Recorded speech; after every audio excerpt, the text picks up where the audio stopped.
390페이지.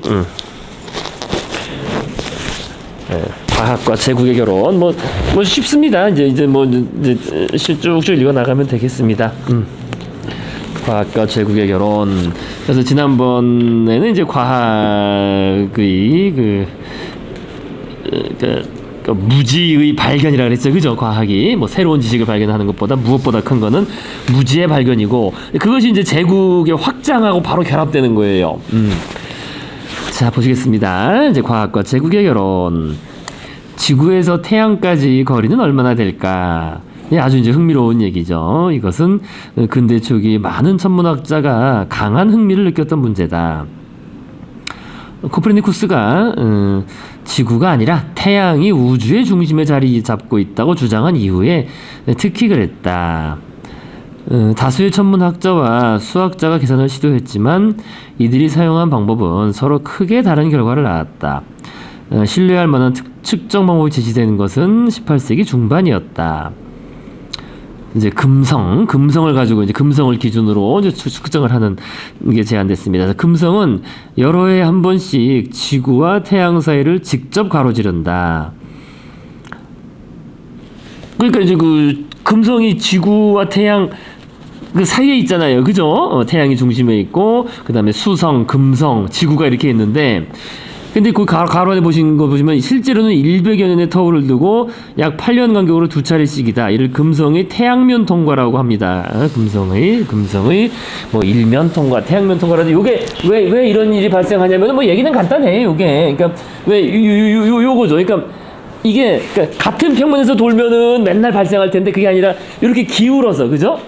무슨 말씀인지 아시겠죠, 그죠? 지구가 이 평면으로 이렇게 돈다면은 얘는 약간 기울어서 도니까 이게 이제 그러니까 같은 때 있어도 서로 막 가리지 않는 거예요, 그죠? 그러니까 딱 하다가 일치할 때만 딱 가리는 거겠죠, 그죠? 그때만 딱 일치할 때만 이제 요렇게 그러니까 여기 금성이죠. 그러니까 지구에서 바라보면 저기 금성이고 저 뒤에 태양이 보이는 거죠. 그러니까 이제 금성이 이제 태양 속으로 들어가는 거죠. 그죠? 금성이 딱 그 사이에 딱 들어가는 겁니다. 이렇게. 그래서 요게 지금 이렇게 미리 보시면 되겠지만은, 그러니까 2012년에 이때 이거 좀 못 봤어요. 이때 막 얘기가 있었는데 이거 못 보면 이제 우리 지금 본 사람들은 나중에 다시 못 본다. 죽은 다음에 다시 100년 뒤에 오는 거니까. 그래서 근데 요게 이제 이렇게 미국의 이건 중부 지방이죠. 미네아폴리스 중부 지방에서 봤을 때는 요 위로 이렇게 지나가는 거고, 요거 하와이에서 봤을 때는 이제 좀 아래로 내려왔죠. 그죠? 여러 번 찍은 건데, 그죠? 그러니까 요렇게 요 차이가 있다는 거예요. 그러니까 지구의 어디에서 봤느냐. 그러니까 하와이면 엄청 멀잖아요. 하와이하고 미국 중부 지방하고. 그러니까 요 차이를 가지고서 이제 그거를 이렇게 이게 좀 그림이 좀 확대했더니 흐르게 나왔는데, 지구에서 이렇게 금성을 바라보면은 여기 차이가 있다는 거예요. 여기 지나가는 시간 차이하고 거리 차이가 있다. 뭐 그런 얘기입니다. 그래서 그걸 가지고, 물론 이것도 정확한 방식이 아닙니다. 이 당시로는 그랬지만요. 그래서 뭐 과학사에서는 참 이게 어려운 문제예요. 이 거리를 구하는 게 정말 알 수가 그 천체 간의 거리를 구하는 게 별까지 얼마나 멀고 이런 게 정말 20세기 전까지는 정확하게 구하기가 어려웠습니다. 모든 것들이요. 거리를 알아야지 저걸 알 수 있는 거예요, 결국은. 네? 그러니까 저 당시에 금성까지의 거리는 알았어야지 저 방법으로 태양까지 거리를 구하는 거예요. 그렇게 구하는 게 아니고 간접적으로 해가지고, 간접적이죠. 각도 차이죠. 각도. 지구에서 두 지점 뭐 이 거리가 있잖아요. 그 거리하고 저기 움직이는 그 각도하고 이렇게 계산해서. 근데 기준이 금성이니까. 아니, 금성이 직접 거기하고 이렇게 거리를 측정하는 게 아니고, 그렇게 각도가 두 지점에서 바라보는 각도가 바뀌니까 그 각도를 가지고 우리가 측정할 수 있는 건 지구에서의 거리, 두 지점의 거리 그거밖에 없잖아요. 네, 그래요. 지구에서 두 점의 거리. 가지고 각도로 계산하는. 지구에서의 거리, 지구에서의 거리는 알 수 있으니까. 그래서 각도로 해서 삼각 해서 하는 건데 상당히 부정확하죠. 근데 왜 계속 움직이니까. 금성도 움직이고 태양도 움직이잖아요. 지구도 움직이고 이게 상당히 부정확합니다. 그래도 그나마 이제 이렇게 좀 하면은 가장 그전에 비해서는 보통 우리가 산을 보면 산이 써 있잖아요. 네, 각도 보고 하는 거죠. 내가 서 있는 지점에서 산 높이를 측정을 할 수 있거든요. 그거는 두 지점을 이렇게 잡아가지고 그 지점의 거리랑 그 각도랑 계산을 해서 계산하는 건데 그러니까 알려지는 거리는 이제 요거만 있어도 그죠? 요거랑 각도. 각도고 보통 그걸 삼각측정법 그죠? 삼각측정법이라고 그러죠. 이야기를 하는데 삼각측정법이라고 해서 그게 이제 그 르네상스 때 아주 나와서 그 대포의 거리 측정할 때 그거 할 때 그때 아주 이제 많이 발전했어요. 자, 그래서 이때 태양의 일부가 금성에 가려지는 금성의 식 현상이 생긴다. 아까 보신 것처럼요. 그래서 식의 지속 시간은 지구 표면의 어느 지점에서 관측하느냐에 따라서 차이가 난다. 그래서 관측자가 금성을 바라보는 각도에 그죠? 이게 각도에 미세한 차이가 있기 때문이다. 그래서 동일한 식을 각기 다른 대륙에서 관찰하면 단순한 삼각 측량법을 이용해 태양까지의 정확한 거리를 계산할 수 있다. 물론 정확하진 않고요. 이 정도 가지고는. 유럽의 천문학자들은 다음번 금성의 시기 1761년과 1769년에 일어날 것이라고 예측했고 가능한 한 서로 먼 거리에서 그죠? 그래야 이제 각도가 나오니까 각도가 그죠? 각도가 가능한 한 멀리 나오게 하기 위해서 그죠? 가능한 한 먼 거리에서 식을 관찰하기 위해서 탐험대를 세계의 구석 4지점으로 파견했다. 1761년 과학자들은 그러니까 시베리아, 북미, 마다가스카르, 남아프리카에서 식을 관찰했다. 그리고 1769년의 시기 다가오자 유럽의 과학 공동체는 막대한 노력을 기울여 멀리 북구 캐나다와 캘리포니아, 당시는 황무지 아무도 살지 않던 때도 있다는 그죠? 에까지 과학자들을 파견했다. 그러니까 이런 게 사실은 대단한 거예요. 이런 생각했다는 것 자체가 서구 애들은 이거 아무 뭐 이익도 안 되는 건데 사실은 그죠? 이거를 이 당시는 뭐 그렇게 과학기술이 발전하지도 않았을 텐데 않았던 때인데 어쨌든 이거를 하려고 보낸 거지. 대단한 거죠. 그러니까 중국 문명이나 인도 문명은 그러지 않았다는 거 아니에요. 아무리 그죠 부를 경제적 부를 누렸어도 그러니까 이제 그런 차이가 있는 거죠. 그게 이제 그런 얘기가 나오는 거예요 결국. 인도 애들은 다른 방식으로 측정을 했대요. 근데 이제 이런 천문학이 그럼 유럽 쪽이 더 많이 발달하고. 그렇죠. 예. 그러니까 다른 쪽은 뭐 물론 그 예전에는 이집트나 메소포타미아도 발전을 했다고 하지만은 이런 식의 그러니까 수학적 천문학은 아니었죠. 따지면 수학적 천문학. 그 수학이라는 게 사실 중요한 겁니다. 그래서 앞에 나왔던 것처럼. 한예술이 발달. 그리고 예. 인도가 수학적으로 발달하시면서. 자, 그래서요, 자연 지식의 개선을 위한 런던 왕립협회라고 이렇게 번역했네. 이건 로열 소사이어티니까 이제 보통 이제 협회라는 말이 맞기도 하겠다. 어떻게 보면은. 그죠? 왕립학회라고 보통 많이 번역하는데, 왕립학회. 그죠? 왕립학회. 1660년 찰스 2세가 이제 후원하고 돈을 들여서 설립된 어쨌든 왕립학회. 뭐 가장 중요한 학회죠. 과학사에서 가장 오래된 학회, 협회. 이제 앞에 제목이 이렇게 붙고 길어요. 자연 지식의 개선을 위한 런던 왕립학회는 이것으로는 충분치 않다는 결론을 내렸다. 가장 정확한 답을 얻으려면 머나먼 남서태평양까지 천문학자를 한 명 보내는 것이 필수였다. 아주 대단한 애들이에요, 그죠? 요거 하나를 위해서. 그래서 왕립협회는 저명한 천문학자인 찰스 그린을 타이트로 보내기로 결정했고 돈도 노력도 아끼지 않았다. 하지만 이처럼 막대한 비용이 드는 탐사 기회를 단 한 차례의 천문 관측에만 이용한다는 것은 비효율적이었다. 따라서 그린에게는 7개의 각기 다른 분야를 전공하는 과학자 8명으로 구성된 팀이 동행했으며 식물학자 조지프 뱅크스와 데니얼 솔랜더가 팀을 이끌었다. 과학자들이 마주칠 것이 분명한 신천지 동식물, 사람을 스케치한 인물을 띈 화가 한 사람도 포함되었다. 이때는 사진이 없으니까 화가 그죠? 뱅크스와 왕립협회는 구입할 수 있는 최신의 과학 장비를 갖췄고 탐험대는 경험 많은 뱃사람인 동시에 뛰어난 지리학자이자 민족지학자인 제임스 쿡 선장의 지휘를 받게 되었다. 그래서 이 민족지라는 게 이게 이게 번역이 제임스 쿡이 나옵니다. 제임스 쿡. 자, 타히티는 여기가 하와이면 타히티는 한참 아래쪽에 있는 정말 한가운데 있는 섬이에요. 타히티는 타히티 남태평양 하면 보통 타히티를 많이 떠올리죠. 우리 고갱도 그죠? 타히티에서 살았잖아요. 고갱도 프랑스령입니다. 고갱 타히티는 원래 프랑스령인데 영국하고 좀 싸움이 있어가지고 어쨌든 그렇게 됐는데 어쨌든 이제 타히티 제임스 쿡 유명한 선장이죠. 그런데 보자 뭐를 말씀드리면 민족지라는 게 요게 이제 이게 그냥 번역을 딱 들으면 민족지 이게 뭐냐 그죠? 민족지학 이 영어로 보면 쉬워요. 에스노그래피 그죠? 그러니까 에스노스가 그냥 그리스어로 사람들이라는 뜻이에요. 사람들. 그러니까 한마디로 종족이에요. 이게 종족. 에스노가 다른 게 아니라 우리가 앞에서 한번 나왔어요. 에스노 센츄리즘, 센츄리즘, 에스노 센츄리즘. 요거를 번역할 때 우리나라에서는 자문화 중심주의, 그러니까 자기 문화 중심주의 이렇게 번역해요. 앞에서 한번 말씀드린 적이 있습니다. 에스노 센츄리즘, 센츄리즘. 근데 그게 자문화라는 말보다 그냥 자기 종족 중심주의라는 거거든요. 그래서 이 에스노가 사람들이라는 뜻이니까요. 그래서 이게 영어로 보면 쉬운 거예요. 에스노 그래프라는 게 그냥 쓴다는 거잖아요. 그죠? 쓴다. 그러니까 그 사람들을 쓴다는 거예요. 사람들을 관찰하고 그죠? 다른 종족, 그 어떤 부족, 종족 가서 보고 그죠? 그러니까 인간의 사회 문화 현장 조사를 통해 이게 현장 조사는 당연한 거지. 그 사람들 가서 보고 이 사람들은 지금 뭐 하고 있고 어떻게 하고 뭐 어떻게 먹고 뭐 살고 어떻게 결혼하고 그거 이제 그런 게 그냥 민족지예요. 민족지. 근데 이게 번역하면 좀 이상하죠. 그죠? 민족지 이러니까 좀 그죠? 그래서 그냥 그 특정한 부족이나 어떤 그죠 그 공동체 종족의 그 사회 문화 살아가는 모습을 그냥 기술하여 연구하는 그런 분야를 민족지라고 합니다. 자, 그래서 이제 제임스 쿡 하면 너무나 유명하죠, 그죠? 쿡 선장, 그죠? 쿡 선장의 그 이제 항해가 나옵니다. 이렇게 여기 보시겠습니다.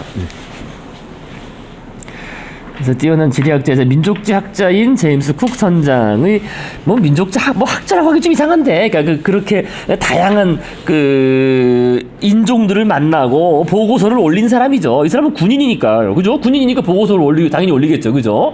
그 보고서가 당연히 그 장군이 뭡니까 그 장교가 쓰는 거죠, 장교가.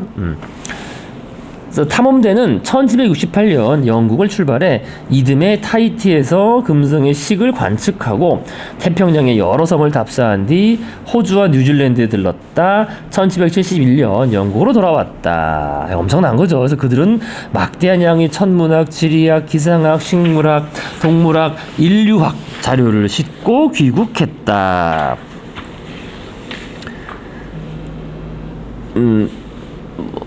탐험대가 찾아낸 것들은 많은 학문 분과에 크게 기여했으며 남태평양의 놀라운 이야기에 대한 유럽인들의 상상력에 불을 지피고 다음 세대의 박물학자와 천문학자에게 영감을 주었다. 쿡의 탐험에 혜택을 받은 분야 중 하나는 의학이었다. 당시 먼 곳의 하늘 향해 도서를 올리는 선원들은 요건 뭐 다 아시죠? 요거 그 왜 괴혈병이라는 그죠? 선원의 절반 이상이 항해에서 죽을 것이라는 사실을 알고 있었다.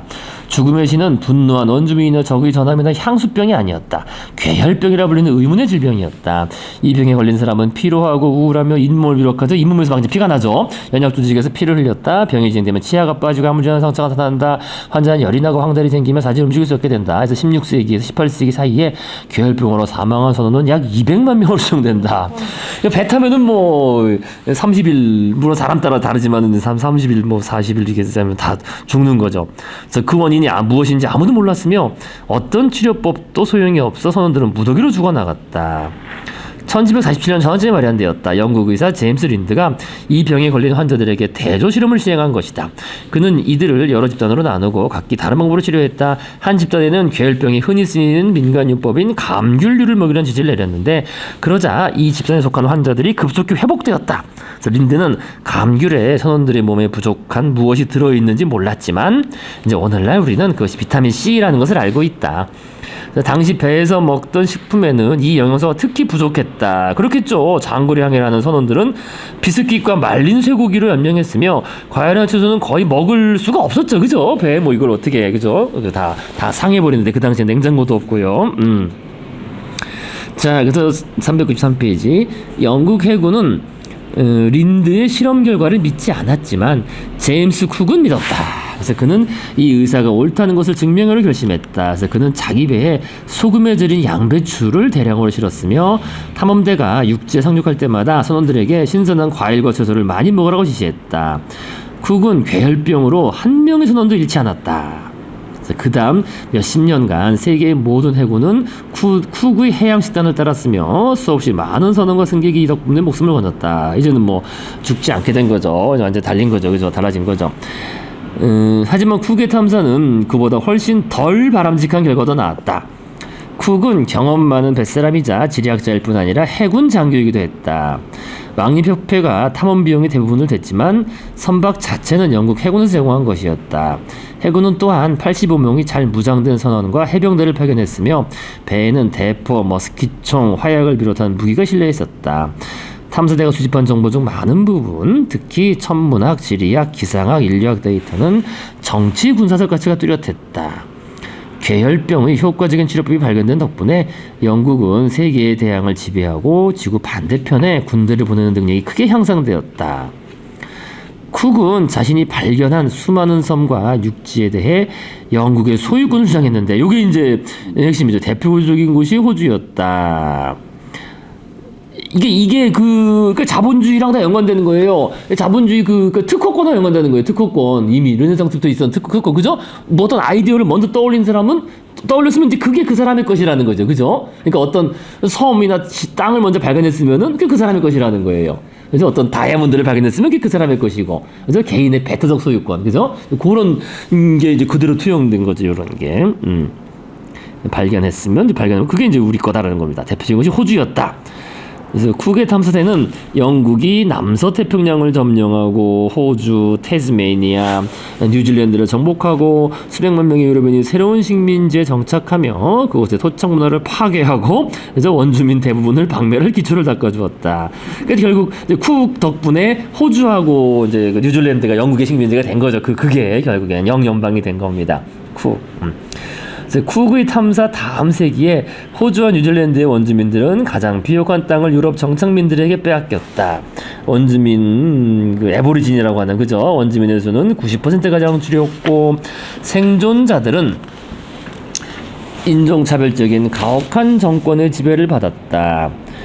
호주 원주민과 뉴질랜드 마오리 족에게 쿡의 탐사는 돌이킬 수 없는 파국의 시작이었다. 그죠? 그래서 계속 보시겠습니다. 태즈메니아 원주민은 이보다 더 나쁜 운명을 맞았다. 태즈메니아도 호주 남쪽에 있는 그죠? 커다란 섬이요. 그래서 아주 훌륭한 고립 속에서 1만 년을 살아남았던 이들은 쿡이 도착한 지 1세기도 지나지 않아 마지막 남자, 여자, 어린이 이르기까지 완전히 제거되었다.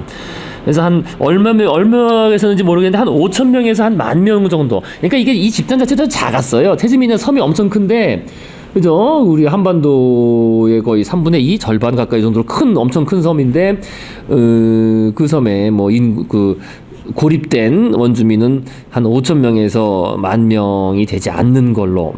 그리고 그때 한번 말씀드린 것처럼 이게 참 이 사람들이 다 죽어 없어서 그런데 인류학적으로는 연구 대상 재밌는 것도 있어요. 이 사람들이 그때 말씀드렸어요. 물고기를 먹지 않았다고. 그죠? 낚시를 할 줄 몰라서. 그러니까 기술 퇴화 사례죠. 기술이 퇴화한 사례입니다. 기술이 퇴화해서 분리돼가지고 그 공동체에서 그런 기술이 전수가 안 되고, 물고기를 먹지 않고, 그러니까 이렇게 번성하지 못했던 거죠. 또 유전적으로 이렇게 다양하지 않았으니까 아마. 그래서 여기 이제 바로 나오는 좀 그래요. 여기 이제 최후의 태즈메니아 순혈, 그죠? 순혈. 그러니까 혼혈은 조금 남아 있어요. 혼혈. 나중에 백인들하고 해서 이제 혼혈은 좀 오늘날도 혼혈 후손들은 있다고 하는데 이제 순혈, 그죠? 순혈 태즈메니아 마지막 여성입니다. 여성 트루가닌이 1876년에 사망한. 그래서 이렇게 박물관에다가 그 유골을 막 전시하고 그런 거예요. 이 사람 유골이죠, 이게. 지금은 이제 볼 수 없는 사진이에요. 이 사진도 이제 다, 지금은 다, 못 보게 하지만은, 저 때는 저런 식으로 이제 제국주의적 관점에서, 프랑스는 사람들도 동물원에 같이 전시한 사람들인데. 왜 우리나라 사람도 가 있으나요, 왜? 모르겠어요. 그런 적 있죠. 그게 언젠가 박람회. 엑스포 세계 엑스포에서 조선인 해서 둘이 가서 딱 남자 하나 여자 하나 딱 상투 들고 딱 그 박스에 들어가 있었어요. 살아 있는 사람이 그런 식으로 일본에서 보내가지고. 아프리카 원주민은 그랬다는 이야기는 들었는데. 우리나라 조선인도. 일본 보내서. 자, 계속 보시겠습니다. 그래서 어디쯤? 그러니까 유럽 정착민들은 처음에 이들을 섬의 가장 비옥한 영역에서 몰아냈고, 이어 남해는 황무지까지 탐낸 나머지 이들을 체계적으로 사냥하고 살해했다. 근데 이제 이들이 이제 공격적으로 바뀌어서 그렇겠죠. 뭐 그랬습니다. 뺏기니까 이들이 이제 돌 던지고 싸웠는데 뭐 비교가 안 되죠. 그래서 이제 몇 되지 않은 생존자들은 기독교 복음주의 교파의 강제 수용소에 수용되었습니다. 그래서 옆에 인근에 좀 떨어진 그 섬에 다 이제 가둬 놓고 거기서 이곳에서는 선의를 지녔지만, 그죠? 뭐 좋은 뜻을 했죠. 뭐 이거 한 사람들은. 하지만 그다지 열린 마음을 갖지 못한 선교사들이 서구 세계의 방식으로 이들을 가르치려 했다. 그래서 태즈메니아인들은 읽기와 쓰기를 배웠다. 기독교를 배웠으며 천을 바느질하고 농사를 짓는 등 다양한 생산적 기술을 교육받았다. 하지만 이들은 학습을 거부했다. 이들은 계속해서 더욱더 우울해했으며 아기를 갖지 않게 되고, 뭐 가질 그 가임기 여성도 거의 없고, 그죠? 삶에 대한 관심을 잃었다. 마지막에는 과학과 진보 현대 세계로부터 탈출한 유일한 길, 죽음을 선택했다. 그래서 과학과 진보는 그러니까 자살한 사람도 많고, 그죠? 뭐 그랬다는 거예요. 식욕을 잃고, 그래서 과학과 진보는 이들의 사후세계가 쫓아갔다. 인류학자들과 큐레이터들은 과학의 이름으로 마지막 태즈메니아인들의 사체를 강탈했다. 이제 저기 저겁니다. 앞에 나온. 그들은 사체를 해부하고 무게를 재고 측정하여 그 분석 결과 학술지에 실었다. 태즈메니아 박물관은 1976년에 이르러서야 100년 전에 죽은 최후의 태즈메니아 원주민 트루가니니의 시신을 이렇게 전시돼 있다가 이제 나중에 이제 매장을 해준 거죠. 매장을 쓰러 내놓았다. 그래서 영국 왕립외과대학은 그녀의 피부와 머리카락 표본을 2002년까지 보유했다. 그죠? 그래서 쿡의 배는 군대의 보호를 받은 과학 탐사대였을까? 아니면 소수의 과학자가 따라붙은 군사 원정대였을까? 이것은 연료통이 반쯤 찼는지 반쯤 비었는지를 묻는 것이나 다름없다. 둘 다 해당한다. 그죠? 그래서 과학과 과학혁명과 현대 제국주의는 서로 뗄 수 없는 관계였다. 제임스 쿡 선장과 식물학자 조지프 뱅크스 같은 사람들은 과학과 제국을 거의 구분하지 못했다. 브루난 트루가니니도 마찬가지였다. 자신들이 뭐 하는 일이 같은 일을 한다고 생각했다는 거예요. 그래서 그 제임스 쿡 선장 얘기를 다시 잠깐 해보자면요. 이제 쿡, 그죠? 결국 그 정도로 유명한 하고 영향력이 클 수밖에 없어요. 이 태평양의 그 탐사한 완전한 지도를 만든 사람이에요. 예, 태평양 지도가 완성되었다. 그러니까 태평양이 워낙 넓으니까, 그죠? 대양이 이렇게 거쳐서 막 갔다, 마젤란이 가고 했다가 필리핀 갔다 하더라도 이 넓은 곳을 다 뒤져가지고, 그죠? 어떤 섬이 있고 어떻게 되는지는 몰랐다는 건데, 결국 이 제임스 쿡의 이 탐험을 통해서 또 쿡이 또 한 게 중요한 게 남극 대륙을 탐험한 거예요. 남극 대륙까지. 남극 대륙 탐험. 그래서 주로 태평양 쪽에. 그래서 뉴 칼레도니아, 이것도 이제 이름 붙인 사람이 쿡입니다. 그 여기 써 있죠, 그죠? 칼레도니아를 보고서 야, 스코틀랜드와 비슷하다 해가지고 그 스코틀랜드의 그런 그 빙하에 따른 절벽 같은 건 이거랑은 다르지만 어쨌든 비슷하다고 봐가지고 뉴 칼레도니아. 스코틀랜드의 다른 별칭이 그때 칼레도니아라고 한번 나왔었습니다. 칼레도니아, 그죠? 그래서 이런 것들을 다 발견하고, 그래서요, 그러니까 쿡은 이제 3번 크게, 물론 여러 번 여행했는데 큰 탐험은 3번이었는데 마지막에 하와이에서 원주민들한테 이제 살해당합니다. 그러니까 원주민들끼리 좀 싸웠다고 하더라고요. 한쪽에서 쿡을 신으로 모시고 한쪽은 또 침략자 이렇게 해가지고 뭐 싸웠다가 이제 어쨌든 이제 쿡은 거기서 살해돼서 마지막으로 죽고, 이제 이제 남은 선원들이 나머지 탐험을 다 한 겁니다. 그래서 중요한 건 요거예요. 요게 이제 쿡 얘기가 왜 중요하냐? 지금 말씀드린 것처럼 호주와 뉴질랜드가 이런 신세계가 이제 드디어 완전히, 이것도 신대륙이잖아요. 신대륙. 그죠? 신대륙이 3개 아니에요. 그죠? 하나, 둘, 셋. 그죠? 이 신대륙. 세계 지도에 완전히 포함되면서 요겁니다. 대항해 시대가 마감되었다. 보통 이렇게 봐요. 이제 태평양 지도가 완성되면서 쿡의 탐험을 마지막으로, 그러니까 대항해 시대의 상징적 시작점은 1492년 콜럼부스의 그죠? 1492년. 그죠? 1492년 콜럼부스 신대륙 발견으로부터 요거 1780년에 부하들의 항해가 끝난 게 1780년에 드디어 이제 대항해 시대가 끝나고, 그다음에 바로 산업혁명이에요. 산업회복 요때 1760년대 70년대 이제 증기기관이 나오거든요. 증기기관. 그래서 바로 이어서 바톤 받아서 산업혁명이 시작됐고 그다음에 프랑스 혁명 이렇게 쭉 이어진 거죠. 제국주의 시대로. 그래서 요거 하나. 쿡의 탐험이 쿡이 대항해 시대를 마감하는 그런 종지부를 찍었다. 그렇게 볼 수 있겠습니다. 자, 요 아까 봤던 것처럼 이렇게 그죠? 그래서 지금 이 볼 수 없는 사진이에요. 지금 이제 다 묻어져가지고. 자, 그다음에 이제 어째서 유럽인가? 또 아주 이제 중요한 얘기죠, 이게. 북대서양의 큰 섬에서 온 사람들. 이게 큰 섬이라는 게 이게 그레이트 브리튼. 그죠? 영국 섬 그게 이제 그거를 그레이트 브리튼이라고 하잖아요. 그래서 큰 섬이란 말을 붙인 것 같아요. 그러니까 북대서양의 큰 섬에서 온 사람들이 호주 남쪽의 큰 섬을 정복했다는 사실. 호주 남쪽의 큰 섬은 태스메니아겠죠.를 정복했다는 사실은 역사상 가장 기괴한 사건 중 하나다. 사실 그렇죠. 완전히 끝 그게 있는데.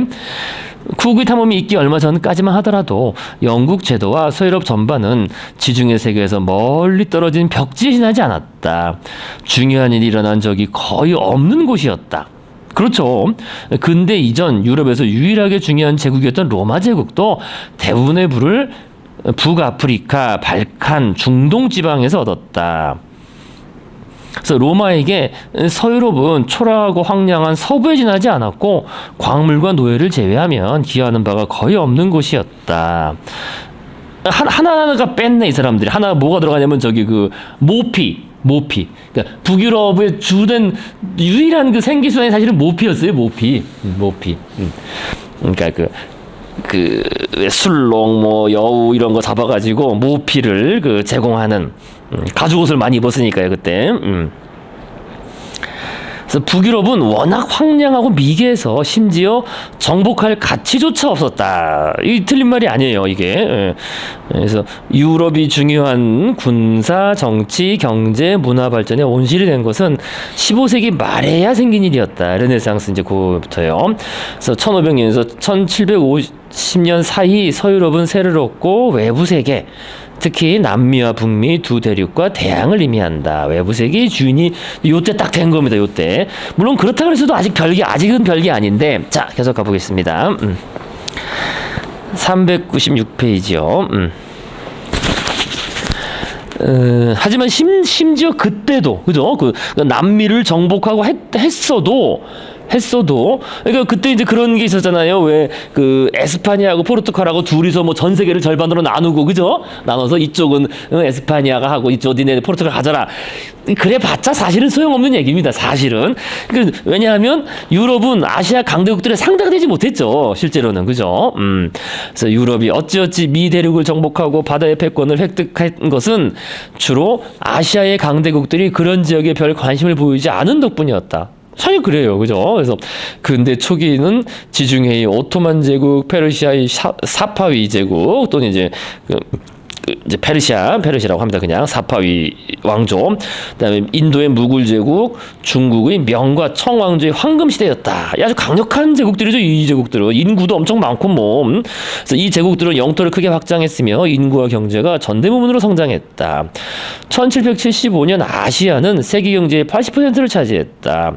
인도와 중국의 경제 규모를 합친 것만으로도 세계 총생 생산의 3분의 2에 이르렀다. 이에 비해 유럽은 경제적 난장이었다. 그래서 세계의 권력 중심이 유럽으로 이동한 것은 1750년 이후입니다. 1750년에서 1850년 사이를 이뤄서였다. 이때 유럽인들은 일련의 전쟁에서 아시아 강대국들에게 모욕을 안기고 그 영토의 많은 부분을 점령했다. 그래서 1900년이 되자 유럽은 세계 경제의 대부분의 땅을 확고하게 지배했다. 뭐 전 세계가 서유럽의 땅이었죠. 식민지였죠. 식민지 아닌 곳이 없죠. 이때 되면은요. 1900년 되면은요. 1950년 서유럽과 미국을 합친 생산량은 세계 전체 생산량의 절반이 넘었고 중국이 차지하는 몫은 5%로 축소되었다. 유럽의 방패 아래 새로운 세계 질서와 세계 문화가 등장했다. 요즘 사람들은 당사자들이 통상 인정하는 것보다 훨씬 더 심한 수준으로 유럽식 복장을 하고 유럽식 사고방식과 취향을 지니고 있다. 되었다. 말로는 격렬한 반유럽 정서를 드러낼지도 모르지만 지구상의 거의 모든 사람은 정치, 의학, 전쟁, 경제에 대해 유럽적 시각을 견지하며 유럽식으로 작곡된 곡에 유럽 언어로 된 가사가 붙은 음악을 듣는다. 오늘날 급성장하는 중국 경제에 머지않아 세계 1위 자리를 탈환할지도 모르는 그 나라의 경제도 유럽식 생산 및 금융 모델 위에 건설되었다. 그렇겠죠. 자, 계속 뭐 어려운 얘기 아니 가시겠습니다. 367페이지. 어떻게 유라시아 변방에 있던 이들은 그 오지에서 뛰쳐나와 전 세계를 정복할 수 있었을까? 그러니까 이게 이제 그 뭐 그런 얘기는 들으셨죠. 이게 한편으로 이쪽이 너무 세니까, 그죠? 이 오토만 제국하고 이쪽이 너무 세니까 이쪽으로 나갈 엄두를 못 낸 거예요. 이 변방이니까. 그러니까 이제 그 반대쪽으로 튀어나간 거지 사실은, 그죠? 뭐 인도와의 교역을 위해서 나갔다고 하지만 어쨌든 그런 이유가 있어요. 이쪽으로는 더 이상 나갈 수가 없으니까 이쪽이 너무나 강력한 제국들이 전통적인 제국들이 다 꽉 막고 있으니까 지중해 쪽은 뭐 갈 수가 없고 이제 그 반대 대서양으로 나가게 된 거죠. 그러니까 재수도 좋은 거지. 나갔더니 그쪽에 뭐가 있었던 거죠, 그죠? 사실 그 재수예요, 그것도. 사실 그것도. 자, 계속하겠습니다. 보통은 그 공의 큰 부분을 유럽 과학자들에게 돌린다. 물론 1850년 이래 유럽의 세계 지배가 군사, 산업, 과학 복합체와 기술의 묘기에 크게 의존했다는 점에는 의문의 여지가 없다. 근대 후기의 성공한 제국들은 모두가 기술적 혁신을 이루려는 희망을 품고 과학 연구를 장려했으며 많은 과학자들은 제국주의 주인을 위해 무기, 의학, 기술을 개발하는 데 대부분의 시간을 쏟았다. 아프리카인 적을 맞이한 유럽 군대가 흔히 했던 말은 뭐가 오든 상관없다. 우리에게는 기관총이 있고 그들에게는 없다였다. 그죠? 그래서 민간 기술의 중요성도 군사 기술 못지않았다. 이게 사실 어떻게 보면 더 중요해요. 통조림은 병사들을 먹여 살렸고 철도와 증기선은 군대와 장비를 수송했다. 그러는 동안 새로운 의약품이 병사와 선원과 기관차 엔지니어들을 치료했다. 병참 부분에서의 이 같은 진보는 유럽인의 아프리카 정복의 기관총보다 더욱 중요한 역할을 했다. 하지만 하나를 정복 못해가지고 아프리카가 완전히 넘어가지 않은 거야. 아프리카 안쪽까지는. 그게 뭐냐? 말라리아. 말라리아를 정복하지 못해서 그 유럽인들이 항상 그거였어요. 왜 그 19세기 후반까지도 아프리카 내륙에 뭐가 있는지 몰랐잖아요. 그래서 그때 왜 가장 모험가들의 관심을 끌었던 게 나일강의 그 발원지가 어디냐? 이거, 그죠? 나일강. 그게 아직 제일 궁금했던 거지, 나일강. 근데 아프리카 내륙으로 갈 수가 없었던, 가면은 다 모기한테 물려 죽으니까. 그래서, 근데 그게 또 비극이 됐죠. 그래서, 그죠? 그때도 나왔지만, 그죠? 그래가지고, 그, 말라리아에 강한 아프리카 원주민들을 노예로 잡아다가, 그죠? 서인도 제도에서 사탕수수 밭에서 일하게 하고, 또 미국으로 이렇게 수입하고 하게 된 거죠. 그 노예가 된 거죠. 또 그런 면에서 또 그게.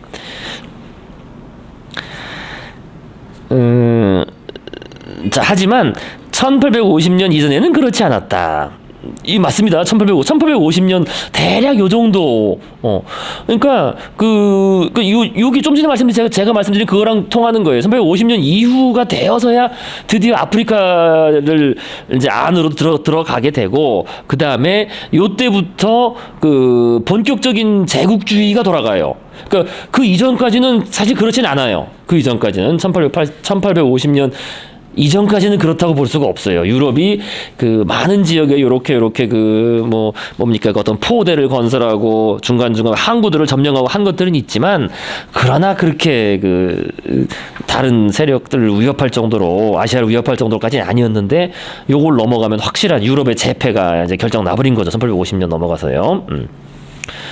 그래서 군사, 산업, 과학 복합체는 아직 유년기였고 과학혁명의 과실은 여물지 않았으며 유럽과 아시아와 아프리카 강대국들 사이의 기술 격차는 크지 않았다. 그래서 1770년 제임스 쿡은 분명 호주 원주민보다는, 이 호주 원주민들은 석기 시대인들이니까, 그죠? 호주 원주민보다 훨씬 뛰어난 기술을 지녔지만, 그러나 그렇기로는 중국인과 오토만인도 호주 원주민보다 엄청나게 뛰어난 기술을 지녔겠죠. 다 대포도 있었고, 이때 뭐 얘도 이미, 그죠? 중국인, 오토만인 다. 그런데 왜 호주를 탐험하고 식민지로 만든 사람은 제임스 쿡 선장이었을까? 왜 왕노한 선장이나, 그죠? 중국 사람이나 후세인 파샤, 그죠? 오토만인, 이런 선장이 아니었을까? 더욱 중요한 문제로, 만일 1770년 유럽인들이 무슬림, 인도인, 중국인보다 기술적인 우위를 점하지 못했다면 어떻게 그 다음 세기에 자신들과 나머지 온 세상 사이에 그렇게 큰 격차를 만들 수 있었을까? 그러니까 사실 기술 중에서 중요한 기술들은 이게 오히려 중국이나 인도에서 다 넘어온 거 아니에요? 그죠? 뭐 화약, 종이 이런 거, 그죠? 다 나침판 이런 거, 그죠? 다 오히려 넘어온 건데 중국에서 받은 건데. 그런데 그런 면에서 기술 자체가 그렇게 뛰어나다고 할 수 없는데 어떻게 해서 그거를 할 수 있었을까라는 그런 얘기입니다. 자, 398페이지요. 어째서 군사, 산업, 과학 복합체는 인도가 아니라 유럽에서 꽃피었을까? 영국이 약진했을 때 어째서 프랑스, 독일, 미국은 재빨리 따라가고 중국은 뒤쳐졌을까? 산업화된 국가와 그렇지 못한 국가 사이의 격차가 명백한 정치 경제적 요인이 되었을 때 어째서 러시아, 이탈리아, 호주는 그 격차를 줄이는 데 성공했고 페르시아, 이집트, 오토만 제국은 실패했을까? 그죠? 누가 뭐래도 1차 산업혁명기의 기술은 상대적으로 단순한 편이었다. 그래서 사실 단순해요, 이거. 그죠? 그래서 증기기관과 기관청을 만들고 철로를 놓는 것이 중국이나 오토만인에게 그렇게 어려운 일이었을까? 그렇진 않았다는 거예요. 근데 무시했지. 이 사람들이 이걸 무시했죠. 그래서 세계 최초의 상업용 철로가 개통된 것은 1830년 영국에서였다. 그래서 1850년이 되자 서구국가에는 4만 킬로미터의 철로가 종횡무진 달리고 있었다. 이에 비해 아시아, 아프리카, 라틴 아메리카의 철로는 총 연장 4천 킬로미터에 불과했다. 1880년 서구에 깔린 철로는 35만 킬로미터가 넘었지만 나머지 세계의 철로는 3만 5천 킬로미터에 불과했다. 물론 이 중 대부분은 영국이 인도에 놓은 것이고요. 그래서 중국의 철로가 놓인 것은 1876년에 이르러서였다. 길이 24km로 유럽인이 건설했는데 중국 정부는 이듬해 이것을 파괴했다. 청나라 정부가 파괴했습니다. 그래서 1880년 중국 제국에서 단 하나의 철도도 운영되지 않았다. 페르시아의 철도가 처음 놓인 것은 1888년에 들어와서였다. 테헤란과 남쪽으로 10km 떨어진 무슬림 성지를 연결하는 공사였는데 건설과 운영은 벨기에 회사가 맡았다. 1950년 페르시아에 놓인 철로의 총 연장은 2,500km에 불과했다. 국토 면적이 영국의 7배인 나라로선 형편없이 적은 수치다. 자, 이런 것들 등등. 자, 그래서요, 399페이지. 중국인과 페르시아인에게 부족했던 것은 증기관 같은 기술적 발명이 아니었다. 그거라면 공짜로 베끼거나 사들일 수 있었다. 근데 그 당시 기술이라는 건 그렇게 단순한 수준이었기 때문에요. 1차 산업혁명기에는. 그래서 이들에게 부족한 것이 뭐냐? 이들에게 부족한 것은 서구에서 여러 세기에 걸쳐 형성되고 성숙한 가치, 신화, 사법기구, 사회정치적 구조였다. 이런 것들은 빠르게 복사하거나 내면화할 수 없었다. 프랑스와 미국이 재빨리 영국의 발자국을 뒤따랐던 것은 가장 중요한 신화와 사회 구조를, 그러니까 이 신화가 이제 아까 말씀드린 그런 것도 포함됩니다. 그 자본주의적 정신, 그죠? 소유적 개인주의 그런 거. 그러니까 먼저 먼저 본 사람이 발견한 사람이 자기 소유권을 주장할 수 있는 그런 거. 그래서 그런 것을 인정해준 또 사회 구조죠. 그죠? 특허권 뭐 이런 거, 그죠? 개인 소유권. 이것을 이미 영국과 공유하고 있었기 때문이다. 중국과 페르시아인은 사회에 대한 생각과 사회 조직 방식이 달랐던 탓에 그렇게 빨리 따라잡을 수 없었다.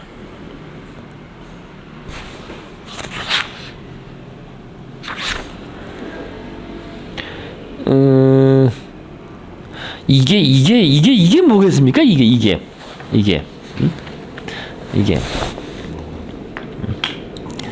결국 이게 지금 포인트거든요. 요게. 그러니까 지금 이 챕터의 주제가 그거였잖아요. 앞에 제가 여기 쓴 것처럼, 그죠? 그러니까 어째서 유럽인가? 왜 그 기술적인 수준을 보면은 당연히 중국, 뭐 인도 기술, 그죠? 페르시아 이런데 페르시아 같은 것도 엄청나죠, 사실은.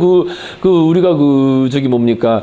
그 아라비안 나이트에 나오는 것처럼 그때부터 이미 바그다드에는 온갖 지식과, 그죠, 모든 그 산물 물산들이 모이면서 아주 뭐 화학자 무슨 뭐 기술 뭐 등등이 엄청 발달했고요, 그 당시 수준으로는. 그런데 왜 그런 데서 과학혁명이나 기술혁명 어떤 되지 못하고 그러니까 유럽인가? 이제 이게 이 물음이거든요. 아이고. 왜 유럽인가? 맞습니다. 뒤까지 다 읽고 해야 되나? 여기 이제 요게 포인트예요. 그러니까 성숙한 가치, 신화, 사법기구, 사회적 정치적 구조인데 이런 것들은 빠르게 복사되거나 내면화할 수 없었다. 요것이 왜 그런가입니다. 왜 그런가? 그래서 이제 고다음 나온 얘기가 이거예요. 1500년에서 1850년 사이 시기에 유럽은 아시아 영웅보다 기술, 정치, 군사, 경제의 우위를 누리지 못. 사실 맞는 말이에요. 1850년 요 정도 19세기 한 중반까지 객관적으로 비교해 보면은 이게 사실은 게임이 안 돼요. 아시아가 워낙 인구도 많고 그 군사 조직이나 이런 것도 당연히 엄청났죠. 그런데 어째서 그죠? 어째서 유럽인가? 지금 그 얘기입니다. 그래서 그거 마저 읽고 말씀드리겠습니다. 그럼 제가 뒤에다 해놨네요. 마저 읽고. 자, 그래서 399페이지 둘째 문단입니다. 그래서 이런 설명은 1500년에서 1850년, 그죠? 한 300년 기간 사이 시기를 새롭게 조명하게 한다. 이 시기 유럽은 아시아 일광보다 기술, 정치, 군사, 경제 우위를 누리지 못했다. 그럼에도 독창적 잠재력, 그죠? 잠재력. 저 잠재력이 아까 그 어떤 신화, 가치, 사회구조 이런 거예요. 그걸 구축했고, 1850년경이 되자 그 중요성은 갑자기 뚜렷해졌다. 1750년에 유럽과 중국, 이슬람 세계가 외관상 동등해 보였던 것은 신기루일 뿐이었다. 매우 높은 탑을 세우고 있는 두 건축가를 상상해보자. 한 사람은 나무와 진흙 벽돌을, 다른 사람은 강철과 콘크리트를 재료로 쓴다. 처음에는 두 방법 사이에 별로 차이가 없어 보인다. 두 탑이 모두 비슷한 속도로 비슷한 높이에 도달하기 때문이다. 하지만 일단 결정적 문턱을 지나면 나무와 진흙은 하중을 버티지 못하고 무너진다. 이에 비해 강철과 콘크리트는 시야가 미치는 한 층층이 계속 올라간다. 뭐 비유입니다. 이건 어쨌든. 자, 그래서 근대 초기에 유럽은 어떤 잠재력을 개발했기에 그 근대 후반 세계를 지배할 수 있을까? 이 질문에는 서로 보완적인 두 가지 답이 존재하는데 바로 현대 과학과 자본주의다라는 거예요. 그래서 유럽인은 기술적인 우위를 누리기 전부터도, 왜냐면 1850년 이전까지는 뭐 그렇게 그죠? 그 중국이나 페르시아에 비해서 기술적인 우위가 있다고 할 수 없는데 그 전부터도 과학적이고 자본주의적인 방식으로 생각하고 행동하는 습관이 있었다. 이게 사고방식 말하는 거예요. 그죠? 사고방식. 그죠? 과학적 사고방식, 자본주의 사고방식. 그러다가 이제 기술의 노다지. 그것이 기술의 본격 응용되면서 19세기 중후반에, 그때 말씀드렸잖아요. 19세기 중후반에 그 화학공업, 그죠? 화학공업이 크게 발전하고, 그러면서 뭐 거기서 뭐 다이나마이트도 막 만들고 말이에요. 그죠? 유럽에서. 그 다음에 또 전기, 자동차 뭐 이런 거, 전기 기술이 등장하고 이러면서 그런 식으로 기술의 노다지가 쏟아지기 시작하자 유럽인들은 다른 누구보다 그것을 잘 부릴 수 있었다. 따라서 과학과 자본주의가, 유럽 제국주의가 21세기 유럽 이후 세상에 남긴 가장 중대한 유산이라는 사실은 결코 우연이 아니다. 그래서 유럽과 유럽인은 더 이상 세상을 지배하지 않지만, 그죠? 오늘날, 그죠? 세상을 지배하지 않지만, 과학과 자본의 힘은 나날이 강력해지고 있다. 바로 유럽 제국주의가 남긴 그 두 가지, 그죠? 과학과 자본의 힘. 그래서 자본주의 승리는 다음 장에서 검토한다. 이 장은 유럽 제국주의와 근대 과학 간의 연회담에 바치자. 자, 그래서 이 얘기를 마저 해보시겠습니다. 그러니까 어째서 유럽인가? 지금 유발 하라리 얘기로는 요거밖에 안 나와 있어요. 요거밖에 안 나와 있는데, 그죠? 어쨌든 이제 핵심적인 얘기는 자꾸 나와요. 그죠? 요렇게. 그러니까 기술적으로 더 위에 올라서기 전부터 이제 과학적 사고방식, 자본주의적 사고방식과 행동 습관을 가지고 있었다는 거예요. 그게 점점 이제 자라나서. 그래서 결국 답은 이겁니다. 그죠? 그 차이점은, 어째서 유럽인가? 차이점은 지금 이제 이 텍스트상으로는 과학적 사고방식, 자본주의적 사고방식, 그 다음에 이것과 연관된 가치들, 이것과 연관된 사회제도를 포함해서 요거예요. 이게 뭐냐? 이걸 말해주는 개념이 문화지체예요, 문화지체. 들어보셨죠? 문화지체. 들어보셨어요? 컬처럴 렉.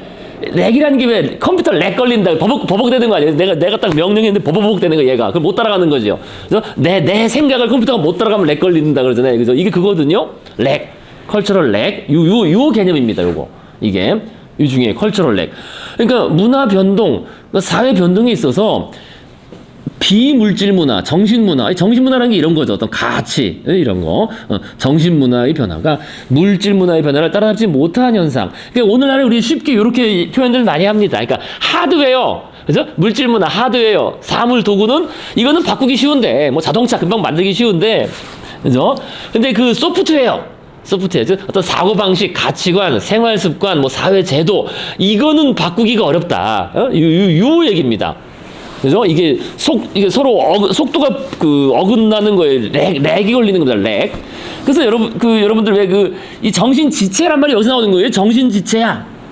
그죠? 정신지체라고 했어요. 정신지체라는 게 뭐냐? 이게 정신이 렉이 걸린 거지. 그러니까 몸은 컸는데 이런 애들이 그러잖아요. 그죠? 몸은 커가지고 완전 어른이 성숙했는데 머리는 이제 어린 애인 거지. 왜? 정신지체라는 게. 그죠? 그러니까 그 하드웨어는 어른의 하드웨어인데, 그죠? 이 정신, 소프트웨어가 이제 미스매치 해가지고 어린 애들처럼 이렇게 하는 거는 이제 이게 그래서 지체란 말이야. 지체. 똑같은 거예요, 이거. 정신지체라는 정신지체. 이게. 정신지체. 그러니까 이제 바로 얘기가 나오는데요. 그러니까 이게 이제 왜 따라잡지 못하느냐? 그죠? 그 예를 들면 이겁니다. 이제 이거 뭐 고등학교 이게 나와요. 고등학교 교과서에. 그래서 문화, 지체 현상의 사례 해서 맨날 요거밖에 안 나와요. 그게 이제 고등학교 교과서의 한계지. 이거 이제 그죠? 휴대전화의 보급과 사용 예절. 휴대전화 뭐 이거는 기계 만들어내고 찍어내고 전화하는 거니까 금방 쫙 보급되지만 그것과 관련된 어떤 소프트웨어적인 거, 그죠? 그것을 사용하는 방식, 생활 습관, 어떤 사회 제도는 그거를 따라가지 못하고 늦어가지고 사람들이 막 아무 데서나 전화하고 시끄럽게 떠들고, 그죠? 그거 가지고 뭐, 그죠? 관련 법규가 잘 정비가 안 되고, 이게 이제 문화지체다. 그죠? 이렇게 물질 문화는 빠르게 변하는데 비물질은 늦게 따라가는 거. 또 음주운전사고도 마찬가지예요. 그죠? 정신 문화가 따라가지 못해서, 그죠? 이렇게 하면 안 되는데, 차를 주면은 그냥 지가 왕인 줄 알고 다 아무 데나 몰고 가고 빵빵거리고 이런다는 거예요. 그거에 걸맞는 그 사용 방식을 체득하지 못한 상태로, 요게 이제 문화지체 현상이라고 고등학교 교과서에 보통 나오는 거예요. 그런데 이게 벌써 잘못했어요. 근데 이런 거 너무 사소한 거예요. 이거는 지엽적인 거고, 본질적인 문화지체는 이런 거라고, 이런 거 제가 드린 이거. 이게 핵심적인 거예요, 이게 지금. 응? 그러니까, 물질적 조건은 옛날에 농경사회였죠. 물질적으로 농사 짓고 살았는데, 근데 그거 다 없어졌죠. 이제 없어지고, 다 산업사회 됐죠. 산업화사회. 산업사회로 그게 변화했어요. 그러니까 물질 조건이 바뀌었죠. 그죠? 농사 짓다가 지금 이제 회사 다니고 공장 다니고, 그죠? 그런데도 농경사회의 의식을 그대로 유지하는 거예요. 정신문화를. 그게 뭐냐? 그냥 명절 유지하는 거예요. 사실은 명절 지금 있을 이유가 없잖아요. 옛날에는 농사의 시작이고 농사의 끝이니까 있어야죠. 그죠? 시작과 끝이니까. 근데 지금은 그걸 유지할 일이 없지. 맞지가 않잖아요. 이 물질 문화에 맞는 게 아니에요. 이 명절이라는 게. 무슨 의미가 있어요. 그죠? 설날, 추석, 이런 관행을 고수하는 게. 그죠? 근데도 한다는 거, 이게. 안 바뀐다는 거지. 그죠? 그러면 어떻게 되느냐? 고등학교 교과서에 이렇게 나와 있어요. 이전에 존재하지 않았던 새로운 문제가 발생한다. 이거잖아요. 그죠? 그러니까 오늘날은 산업사회인데 아직도 농경사회의 의식을 유지하고 명절 관행을 고수하다 보니까 이것이 미스매치 돼가지고 물질 문화와 정신적 가치가 미스매치 돼가지고 이전에 존재하지 않았던 사회적 갈등이 발생한다. 그게 이거잖아요. 명절 직후 가정복원 북적대는 거. 그러니까 이게 만약에 이게 산업사회에 맞춰서 명절이 없어졌으면은 이런 갈등이 없겠지. 그죠? 명절 때 뭐 찾아가고 뭐 고부간 갈등 뭐 이런 게 있을 일이 없는 거예요, 사실은. 원래는 있으면 안 되는 거지. 지금 물질적 조건에서는. 그죠? 그런데 그거를 고수하기 때문에 존재하지 않았던 또는 불필요한 사회적 갈등이나 어떤 이런 문제들이 발생한다는 겁니다. 명절 직후에 서로 이혼하겠다고 그죠? 하는 그런 일들 등등. 이게 이제 문화지체 현상이에요, 전형적인. 그리고 물론 더 근본적으로 중요한 건 사실 요 얘기입니다. 요게 이제 이거랑 이제 똑같은 얘기, 이거랑 연관되는 거예요. 왜 어째서 유럽인가? 왜 중국이나 페르시아에서는 그게 되지 않았고 왜 유럽에서 됐는가라는 게 그거를 역으로 설명해 주는 게 이겁니다. 대표적인 사례가 동도석 이론이에요. 들어보셨죠? 동도석 이론. 그죠? 그러니까 동도석 이론이라는 게 이제 중국이 당한 다음에 한 거 아니에요? 중국이, 그죠? 그 아편 전쟁에서 당하고 이러기 막 당하면서 안 되겠다. 우리도 이제 힘을 길러야 되겠다. 해가지고. 근데 힘이라는 게 다른 게 아니라 그 서양의 그릇, 기, 물질 문화죠, 이게. 그죠? 동양의 도가 정신 말하는 거죠? 정신. 동양의 정신. 우리의 정신적 가치와 뭐 이런 걸 그대로 유지하면서, 서양의 그 기술이나 어떤 물질, 그죠? 그릇을 써야 되겠다 해서 우리도 대포 만들고 말이야, 그죠? 그 전함 도입하고 한 거 아니에요, 이거. 다 망했죠. 그죠? 성공한 경우가 없어요. 그죠? 뭐 청나라에서도, 독일한테 돈 엄청 주고서 세계 최대의 대포를 실은 전함을 만들었는데 출동도 못하고 일본 함대한테 그냥 침몰당했잖아요. 청일전쟁 때. 그죠?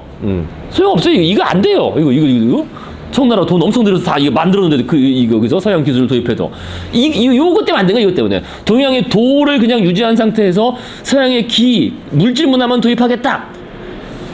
현실적으로 실패한 이유가 되는 겁니다. 왜냐하면 그것을 컨트롤하거나 제대로 다루거나 그죠? 거기 밑에 숨어 있는 가치관, 사회 조직 이런 게 바뀌지 않기 때문에 대응이 안 되는 거죠. 뭐 그걸 제대로 살 수가 없는 겁니다. 요게 근본적인 이게 바로 대표적인 문화지체 현상입니다. 동도서기로. 이거 이해하시겠죠? 그죠? 그래서 바로 요게 이 얘기예요, 요게. 그러니까 컬처럴 렉이 걸리는 거지. 그러니까 물질 문화는 빨리빨리 금방 딱 즉각적으로 뭔가 효과가 있으니까 대포 쓰면 좋겠다, 총 쓰면 좋겠다, 휴대폰 금방 만들어낼 수 있는데 그것과 관련된 다양한 사회 체계와 사회 방식, 생활 습관, 가치관 등은 곧바로 바뀌지 않기 때문에 미스매치에 의해서 엄청난 사회적 갈등과 문제들, 새로운 문제들이 발생한다. 그다음에 그것을 또 제대로 다룰 수 없게 된다라는 이제 그런 일입니다. 그래서요, 이게 이제 왜 그러냐? 아까 그거에 대한 답입니다. 요거. 그런 것들, 성숙한 가치, 신화, 사법기구, 정치적 구조 왜 빠르게 복사되거나 내면해질 수 없느냐? 이유는 단순해요. 이유는. 뇌 때문에 뇌. 그 가치관이라는 게 우리 뇌의 사고방식, 행동방식 아니에요? 습관. 그죠? 그러니까 뇌의 보수적 성향 때문에. 안 바뀌어요, 이게. 즉, 새로운 신경망을 형성하려면 매우 많은 노력과 시간과 에너지가 들기 때문이고, 기존에 형성된 신경망을 버릴 수가 없어요. 야, 명절 지내야지. 그거 어떻게 바뀌어요? 안 바뀌어요. 그 머릿속에 들은 사람은 그거. 그 생각 자체를 지운다는 것 자체가 엄청 어렵고 힘든 일이라는 거지. 사실상 불가능한. 그 사람이 살아있는 한. 그 신경망이 죽기 전에는 그 신경망이 죽어서 다 사라지기 전까지는 그게 유지가 된다는 겁니다. 이 바꾸기가 정말 어려워요. 예, 새로운 신경망을 게다가 나이 든 사람들의 입장에서는 특히 이제 어린 시기 한 10세 이전의 결정도 시기를 지나기 전까지 애들은 이게 가능하지만 그게 아닌 이후 세대 20살, 30살 넘어간 사람들이 이거를 바꿀 수가 없어요. 신경망이 안 바뀌어요. 안 바뀐다는 거지. 이거 자기들이 하던 대로만 계속 한다는 거예요. 그 생각, 사고, 방식 자체 이런 걸 소프트웨어가.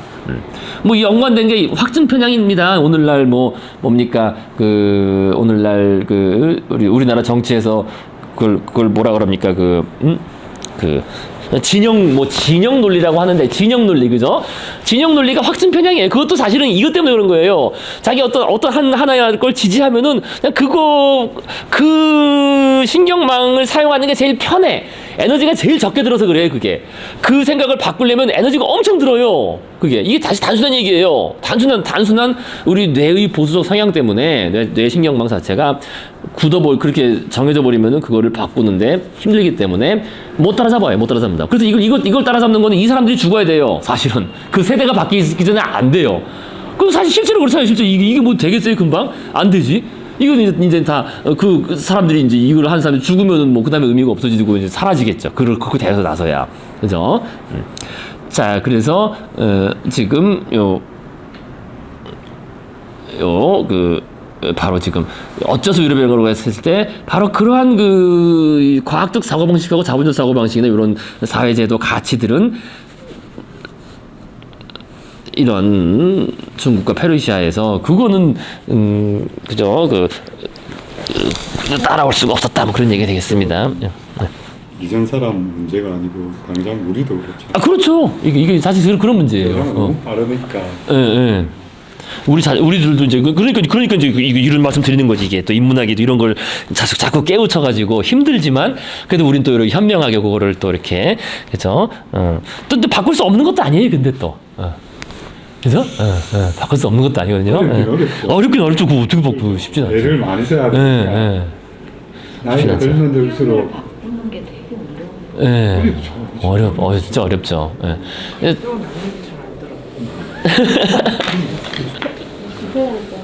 그러니까 애를 많이 써야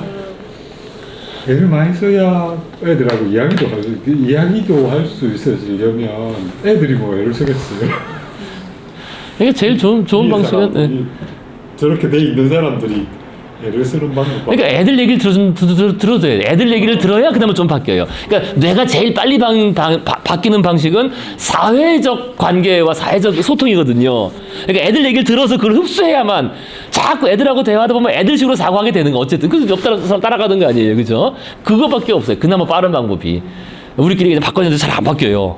확증 편향에 빠져가지고 그냥 다 그냥 그 진영 논리 빠지고 하는 거 아니에요? 그게. 말도 그렇고 기구 다루는 거 이런 것도 그렇고 하기 싫잖아요. 그렇죠. 보여줘요 그러니까. 복잡한 거는 예. 나는 모르니까. 건드리기 싫어지고 막 불러가지고 그렇죠. 이거 좀 해 이러고 그렇게 넘어가는 이게 좀 쌓이다 보면 맞아요. 예. 소통도 안 되고 접근도 안 되고 진짜 뒷방ներ들이 되는 건데 그 남 일이 아니라 한 가지 비유만 들고 잠깐 쉬겠습니다. 그러면. 그러니까 이게 신경을 바꾸기가 왜 어렵냐면 이제 제가 잘 드는 비유인데요. 그러니까 이게 처음에 한번 어떤 길이 나면 우리가 초등학교 때가 중고등학교 때 판화 조각칼 가지고 그죠? 목판 팔 때 이거 목판 딱 그림으로 할 때 이게 이렇게 한 번 해서 딱 한 번 어긋나서 파면 어떻게 돼요? 이 한 번 길이 나면은 새로운 길을 내려면 두세 배 힘이 들어요. 똑같아요, 신경망도. 새로운 길을 내려면 여기다 새로운 길을 내려면 이거 근데 자꾸 하다 보면 자꾸 일로 빠져들어가. 원래 팠던 대로 자꾸 빠져들어가. 그게 편하거든, 그죠? 편하니까 계속 판다고. 그게 확증 편향이에요, 계속. 했던 생각으로 가면은 제일 그 에너지가 적게 들거든요. 우리 뇌 작동하는 게. 그리고 또 그게 사실 맞긴 맞아요. 우리 그 게으름의 본성이에요. 위해서는 그게 맞지. 게으름의 본성이고 이게 진화의 원리긴 해요. 진화는 게으른 쪽을 선택하거든요. 에너지를 많이 쓰는 쪽보다는 그러니까 똑같이 해결하더라도 별 문제가 없다면 에너지를 적게 쓰는 쪽이 선택받겠죠. 별 문제가 없다면 당장은 그게 또 그 조건이에요. 당장은 별 문제가 없다면 에너지를 적게 쓰는 쪽이 선택을 받는다. 근데 문제는 당장 그렇다는 거지 미래는 달라진다는 거죠. 근데 유전자는 근시안이기 때문에 미래를 내다보지 않고 요거를 자꾸 선택해요. 그래서 우리가 게으름의 본성이라고 하는 겁니다. 당장 나중에 어떻게 하지 몰라 그냥 지금 당장 편한 거 찾는 이유가 뭐 다른 게 아니라 거기서 그렇게 해서 오는 겁니다. 그래서 어쨌든 우리 확증 편향이 이런 그 목판 우리 조각할 때 한 번 홈 잘못 나면은 자꾸 글로 빨려 들어가. 그죠? 이거 새로운 길 내려면 엄청 두세 배 정성과 힘이 든다는 거예요. 근데 그걸 싫어하는 거지. 아니 우리 뇌신경이 그러면 자동적으로 예. 나도 내가 생각하기도 이전에 그런 쪽으로. 그럼요. 그럼 이렇게 가버려요, 그렇게 그냥. 어떤 정보를 보면은 그로 해석한다는 거죠, 그걸로. 그러니까 우리 왜 진영 논리에서 그런 거잖아요. 진영 논리가 딱 보면, 쟤는 원래 저러니까 저래. 무조건 다 그렇게 보이는 것처럼 그거를 먼저 해석이 돼서 별 문제가 없고 옆에서 동조까지 해주면은 더 그냥 그렇게 생각하고 마는 거죠. 근데 그렇게 생각한다는 거는 이게 더 깊이 파인다는 거예요, 자꾸. 그럼 더 나오기 힘든 거죠. 자꾸 그 신경망이 강화되니까 새로운 생각을 하려면은 새로운 그것과 반대되는 견해로 생각을 해야 되는데 그게 쉽지 않다는 거예요. 그게 에너지가 많이 들거든요. 그렇게 한번 반대라고 생각해 보면은 우리가 뭐 당장 우리가 뭐 정치인 누구 A 씨를 지금까지 내가 저 인간 안 되라고 생각했다가 너 한번 좋은 쪽으로 생각해봐라 이러면은 어려워요 그게. 그렇잖아요. 힘이 많이 든다고 에너지가 아무래도 그죠? 그런 거죠 기본적으로는. 그래서 어쨌든 우리 생명 자체가 보수적이기 때문에 이게 그러니까 저렇기 때문에 자꾸 창조성 얘기해도 쉽지 않은 거예요. 이게 우리 창의성, 창조성 얘기를 해도 정말 쉽지 않아요. 정말 말만 그런 거지 실제로 하는 거는 정말 어려운 일입니다.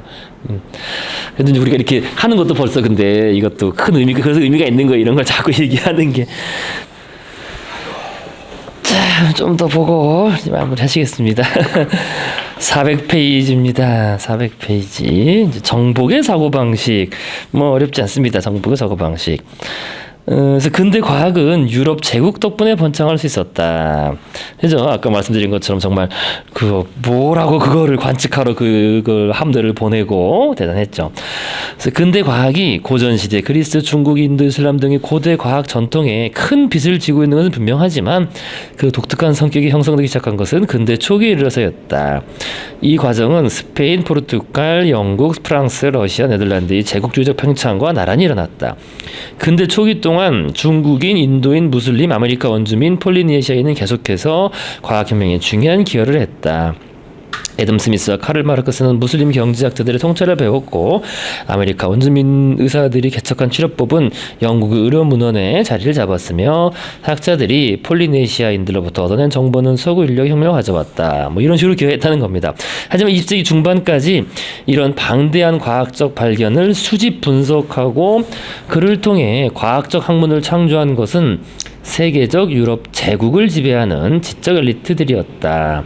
그러니까 극동과 이슬람 세계에도 유럽 못지않게 지적이고 호기심 많은 사람들이 뭐 당연히 많이 있었죠. 이쪽 중동이나 그 이슬람에도 학자들이 많이 있었지만 1500년에서 1950년 사이에 이들은 뉴턴 물리학이나 다윈 생물학에 비슷하기라도 한 것조차 전혀 만들어내지 못했다.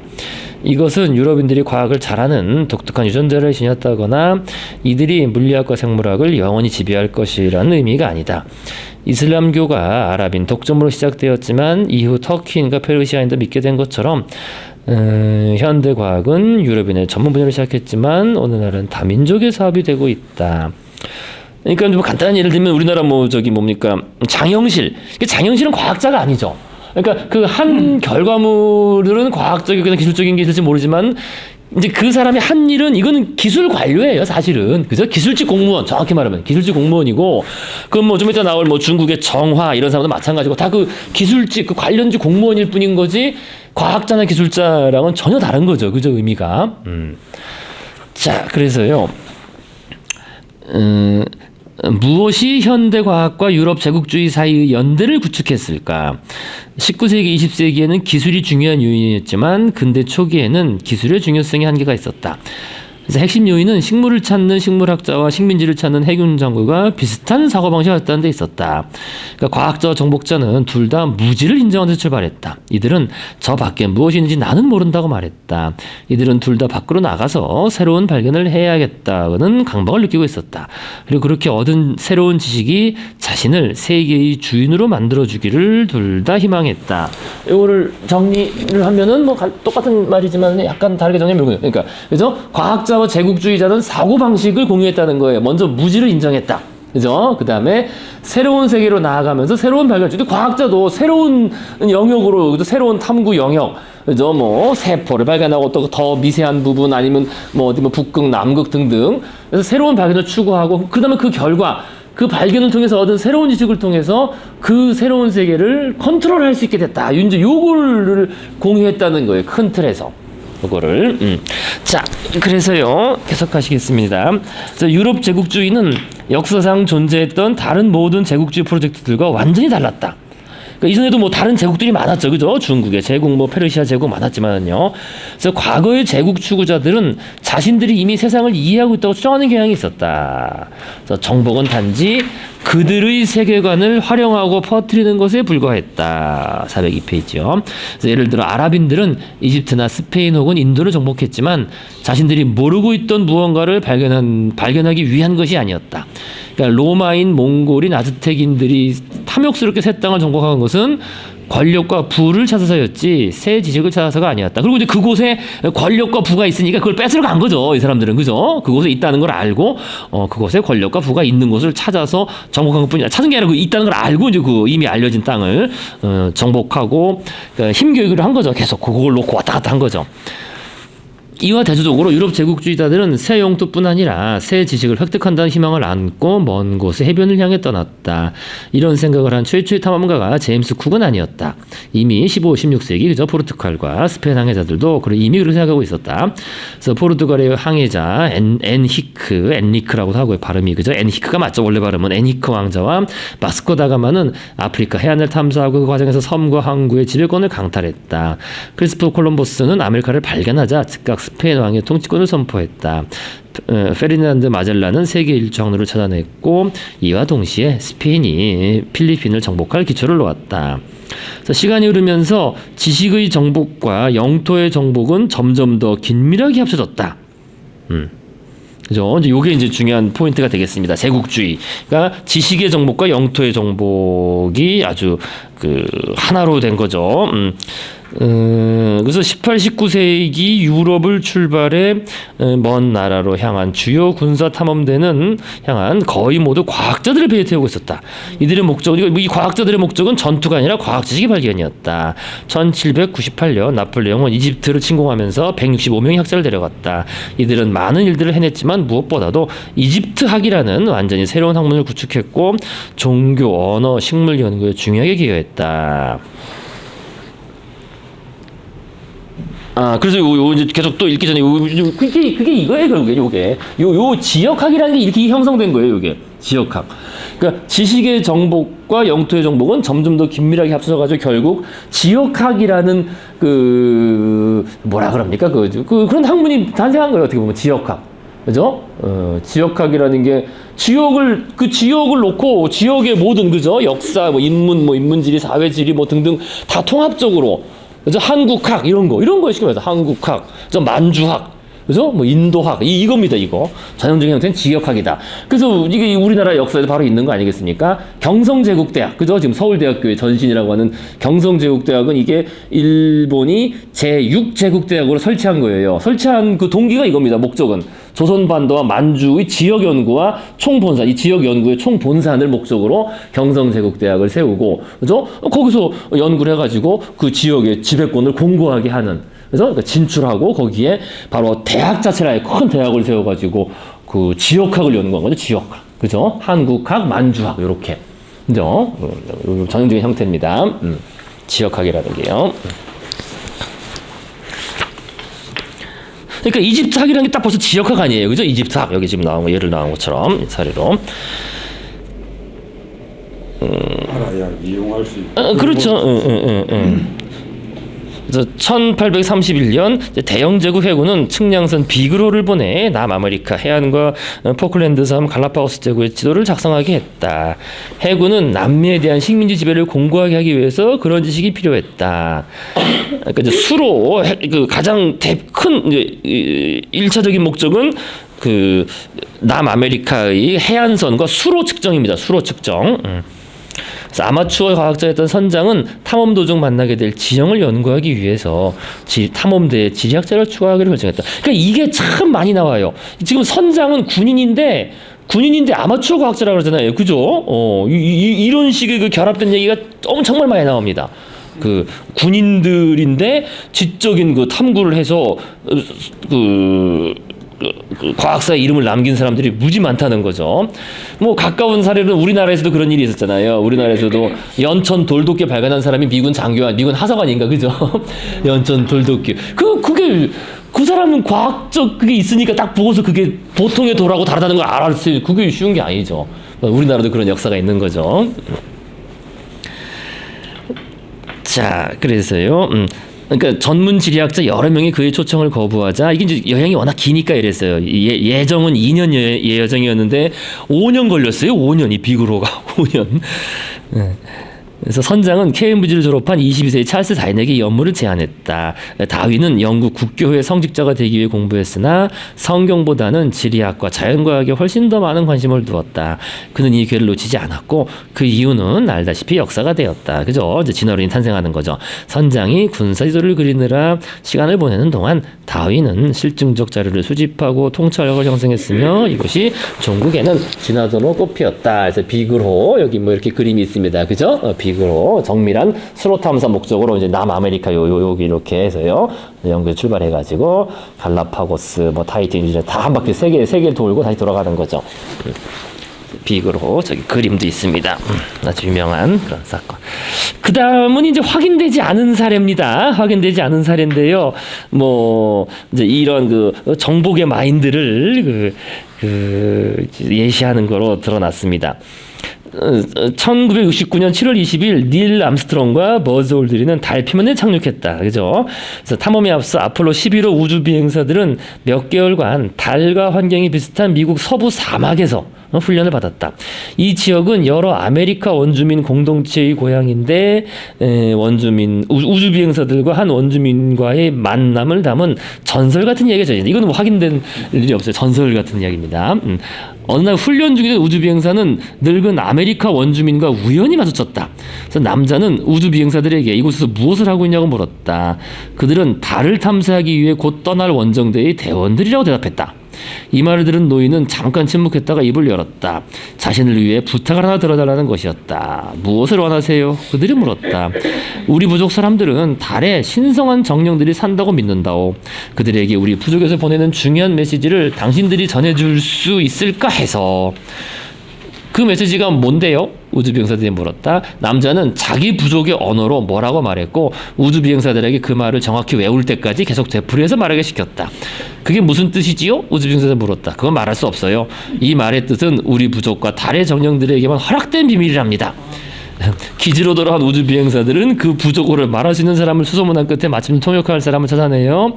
비밀 메시지를 해석해달라고 부탁했다. 이들이 암기한 내용을 되뇌자 통역사는 껄껄 웃기 시작했다. 웃음이 잦아들자 우주비행사들은 무슨 뜻인지 물었다. 통역자는 비행사들이 조심스럽게 암기한 문장을 이렇게 번역했다. 이 사람들이 하는 말은 한마디도 믿지 마세요. 이들은 당신들의 땅을 훔치러 왔어요. 이거는 뭐 확인되지 않은 이야기입니다. 이거 어디서 나오는지 모르겠죠. 출처가 어쨌든 이런 상상이라도 굉장히 재밌는. 재밌는.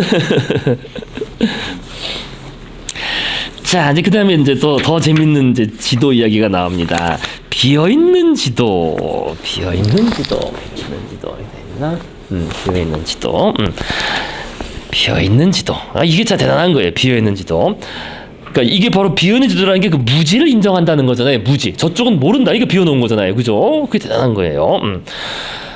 탐험하고 정복한다는 근대의 사고 방식은, 그러니까 이게 아까도 말씀드린 것처럼 과학적 사고 방식이에요. 모르는 분야를 그죠 탐험하고 그죠 탐사하고 그죠 그것을 이제 컨트롤할 수 있다.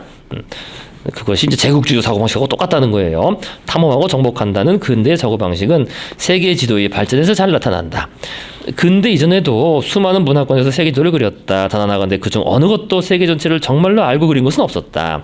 아프로아시아에서 아메리카를 알았던 문화는 없었으며 아메리카에서도 아프리카 아시아를 알지 못했다. 낯선 지역은 그냥 빼버리거나 상상 속의 괴물이나 불가사의로 멋대로 채워놓았다. 이런 지도에는 빈 공간이 없었다. 이런 지도들은 세계 전체에 대해 잘 알고 있다는 인상을 주었다. 15, 16세기 유럽인들은 빈 공간이 많은 세계들을 그리기 시작했다. 이것은 유럽인이 제국주의 욕구뿐 아니라 과학적 사고방식이 발전하기 시작했다는 걸 시사한다. 그래서 빈 지도는 심리적 이데올로기적으로 비약적인 사건 진전이었다. 유럽인들이 자신들이 세계의 많은 부분에 대해 무지하다는 사실을 분명하게 인정했다는 점에서 그랬다. 중대한 전환점은 크리스토퍼 콜럼버스가 동아시아를 향한 새항로를 찾기 위해서 스페인을 떠나 서쪽으로 항해하기 시작한 1492년에 왔다. 콜럼버스는 여전히 과거의 완전한 세계도를 믿고 있었다. 그런 지도를 이용한 콜럼버스의 계산에 따르면 일본은 스페인에서 7,000km 서쪽에 있어야 했다. 그러니까 이제 콜럼버스는 지구의 크기를 좀 작게 계산한 거예요. 상당히 작게. 그러니까 7,000km만 가면은 삥 돌아가면 나온다. 일본이 나온다. 그러나 사실 동아시아와 유럽 사이의 거리는 2만 킬로미터가 넘으며 중간에는 완전한 미지의 대륙이 가로막고 있었다.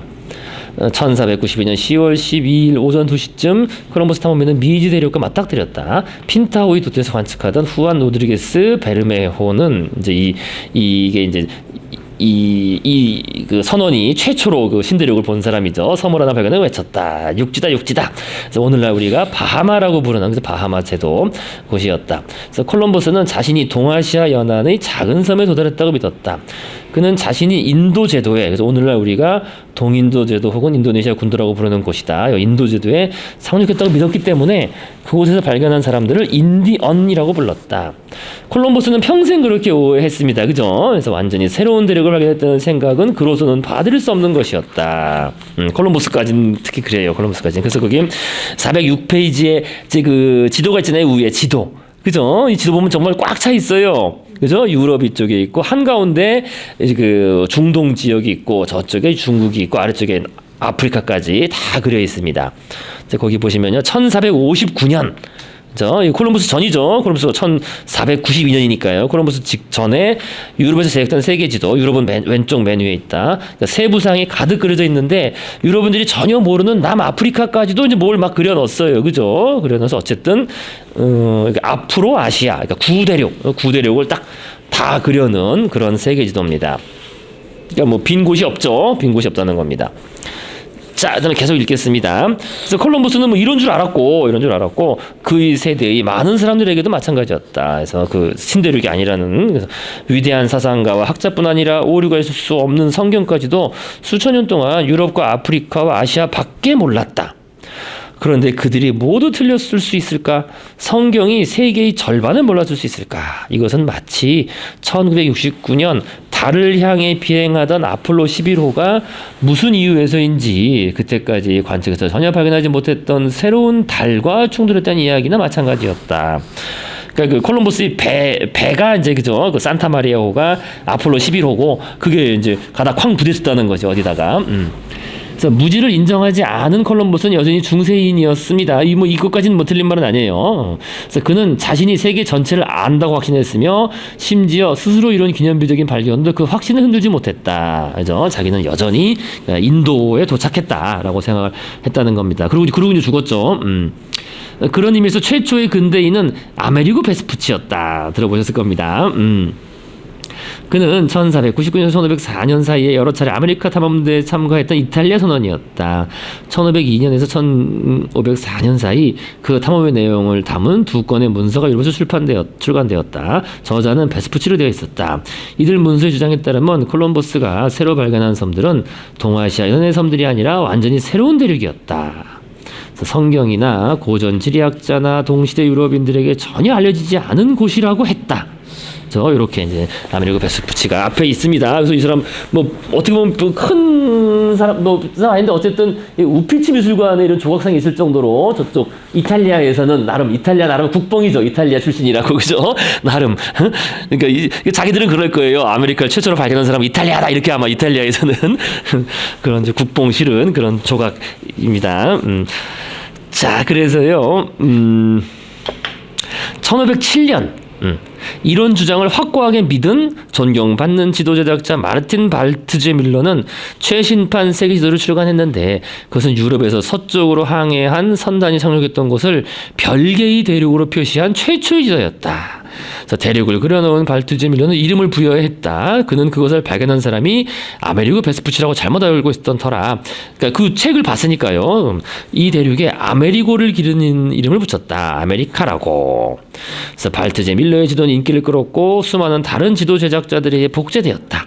그가 새 땅에 부여한 이름도 함께 퍼져나갔다. 세계의 4분의 1에 즉 7대륙 중 2곳에 거의 무명이었던 이탈리아인 이름이 붙은 것이다. 그가 유명할 이유라고는 우리는 모른다. 그죠? 이거는 모르는 대륙이었다. 그죠? 라고 말할 용기가 있었던 점 외에 아무것도 없다. 이 사실에는 어떤 시적 정의가 있다. 그래서 아메리카 대륙의 발견은 과학 혁명의 기초가 되는 사건이었다. 요 문단이 이제 중요한 얘기가 되겠습니다. 그죠? 요게. 그것은 유럽인에게 과거의 전통보다 지금의 관찰 결과를 더 선호하라고 가르쳐줬다. 이거 앞에서 나왔죠. 그죠? 그래서 그뿐 아니라 아메리카를 정복하겠다는 욕망은 유럽인들로 하여금 새로운 지식을 맹렬한 속도로 찾아 나서게 만들었다. 방대한 새 영토를 통제하기로 한다면 신대륙의 지리, 기후, 식물상, 동물상, 언어, 문화, 역사에 대해서 막대한 양의 새로운 정보를 수집해야 했다.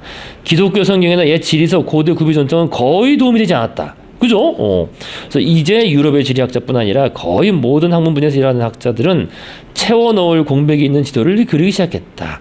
그들은 자신의 이론이 완전하지 않으며 중요한 것들 가운데 아직도 모르는 것이 있다고 인정하기 시작했다. 이게 이제 그래서 무지의 그 발견이자 무지 인정, 그래서 과학혁명의 기초가 되는 그런 사건이라는 겁니다. 그래서 그 예전 20세기 초중반까지만 해도 이걸 이제 워낙 그 콜럼버스의 그 발견을 제국주의적 침략으로 보는 그런 관점 등등. 그래서 상대주의 시대에는 그래서 이걸 좀 분리해서 봤어요. 과학과 아메리카 대륙의 발견을 좀 상당히 분리해서 봤는데 20세기 후반부터 과학사라든지 사상사에서 이게 유럽에 상당한 변화를 가져왔고 특히 사람들이 쓰는 말 자체를 변화시켰다는 거예요. 개념을. 그러니까 대표적인 게 발견이라는 개념 같은 거.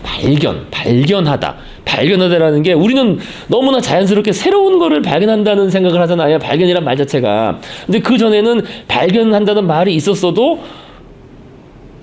그냥 깨닫다는 정도지, 그죠? 내가 몰랐던 거. 왜냐면 모든 걸 알고 있다고 전제했으니까, 그전에는. 그러니까 우리가 생각하는 그런 발견이란 그 용어, 아니었다는 거예요. 그래서 이게 과학혁명의 기초가 됐다는 것은요, 제가 긴 얘기는 안 드리겠지만요. 특히 아메리카 대륙 발견을 통해서 그 사람들이 쓰는 언어가 상당히 다른 의미를 가지고 있어요. 의미 자체가. 언어의 의미 자체가.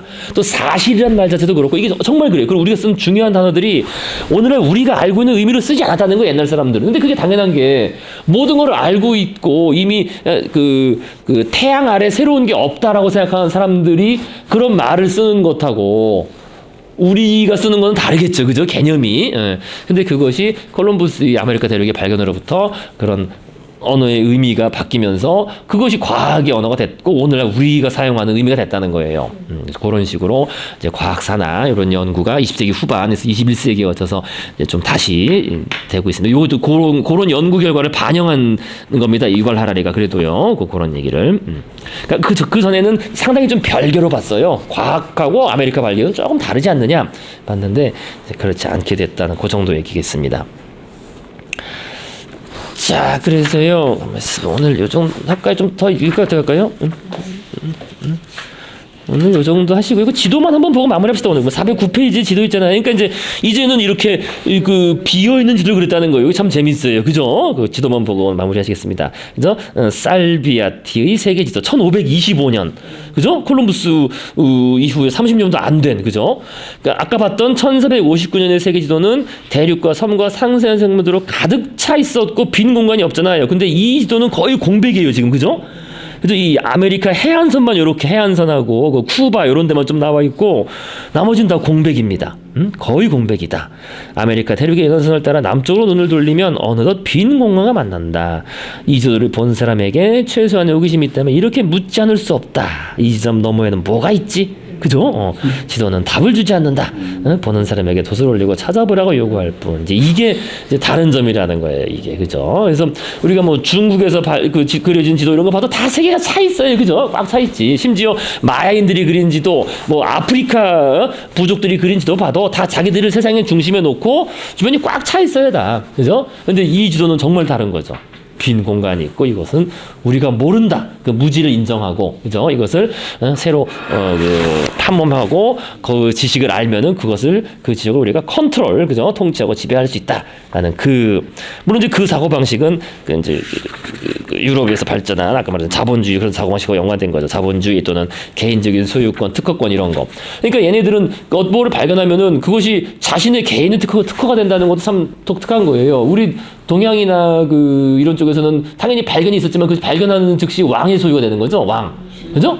아까 뭐 장영실이 뭘 발견해봤자 그 왕의 소유가 되는 거죠. 그 자체로. 그죠? 그러니까 또 그게 단점이 있어요. 그 왕조가 무너지면 그것도 폐기되는 거예요. 그런 지식도. 그런 면이 있다는 겁니다. 역사적으로. 왕 자체가 네. 왕의 소유. 그죠. 왕의 소유고 모든 뭘 알았다고 해도 그거 다 왕이 다 이미 그죠. 것이 되니까요. 자, 그럼 오늘은 뭐 여기까지 하도록 하시겠고요. 다음번에는 요거 쭉 다 끝나고 이제 자본주의로 넘어갈 수도 있겠네. 다 잘하면 뭐 큰 얘기는 없습니다. 고맙습니다. 예, 수고하셨습니다. 예, 수고하셨습니다.